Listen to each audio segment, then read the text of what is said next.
Il était une fois un vieil homme, autrefois plein d'humour et de joie, mais que les années avaient rendu amer et solitaire. Il vivait dans une petite maison, loin des autres villageois, et passait ses journées à regarder le monde avec un regard critique, s'étonnant de voir les autres si heureux alors que lui, se disait-il, avait tout sacrifié pour le bien de sa communauté.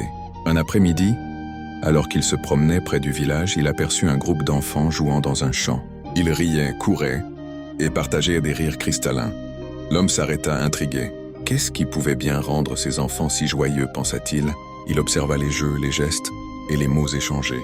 Il vit une petite fille partager son goûter avec un ami, un autre enfant aider son camarade tomber à terre, et un autre encore faire une grimace comique qui déclenchait une cascade de rires.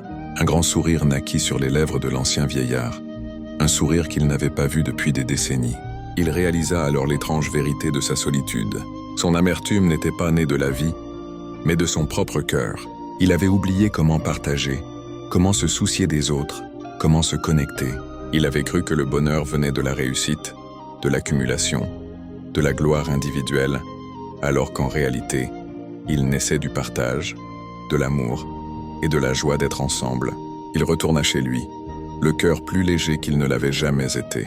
Devant son miroir, il ne vit plus un vieil homme amer, mais un homme qui avait compris. Le chemin serait long, mais désormais, il savait qu'il pouvait retrouver la joie, non pas en s'isolant du monde, mais en s'ouvrant à lui. La morale.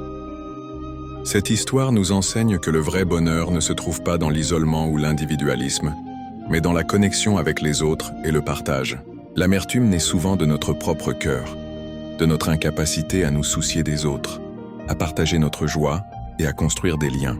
Le véritable bonheur est une affaire de partage, d'entraide et d'amour, et non pas de réussite personnelle. Il faut s'ouvrir au monde et aux autres pour trouver la joie véritable, car le bonheur est contagieux.